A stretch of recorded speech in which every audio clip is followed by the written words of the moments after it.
بندش کیا ہے، بندش کی حقیقت کیا ہے؟ ہر معاملے سے میں بندش ہونا کا امکان بھی رہتا ہے یا کوئی مخصوص کام ہے جن کے اندر بندش ہو جاتی ہے؟ اور یہ بھی ارشاد فرمائیں کہ کیا بندش کو بندہ خود بھی توڑ سکتا ہے یا اس کا توڑ خود کر سکتا ہے یا عامل کے پاس ہی، بابا جی کے پاس ہی جانا پڑے گا؟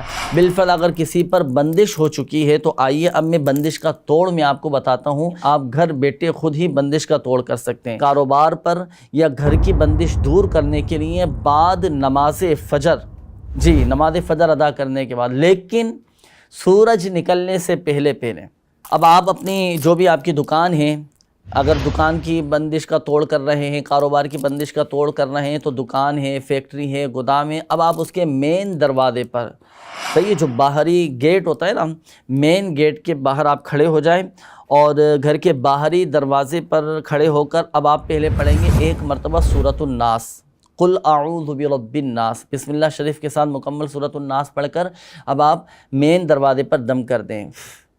دم کر دیا، دم کرنے کے بعد اب 5 قدم پیچھے ہٹیں۔ 5 قدم پیچھے ہٹنے کے بعد اب آپ کے جوتے چپل جو آپ نے پہنی ہیں، مگر یاد رہے کہ جوتے اور چپل، اس کے جو سول ہیں نا، وہ لیدر کے ہونے چاہیے۔ اچھا، اب آپ اپنے جوتے چپلیں یہ آپ ان کو جھاڑیں، ان کو ٹکرا کر ان کو جھاڑیں۔ جھاڑنے کے بعد اب آپ وہی جوتے چپل پہن کر اب آپ اپنی دکان میں داخل ہو جائیں، اپنی فیکٹری میں داخل ہو جائیں، اور داخل ہونے کے بعد اب پوری دکان میں، پورے گودام میں، پورے گھر میں آپ لوبان کی دھونی دیجیے۔ انشاءاللہ الکریم اللہ کی رحمت سے بندش کا توڑ ہو جائے گا۔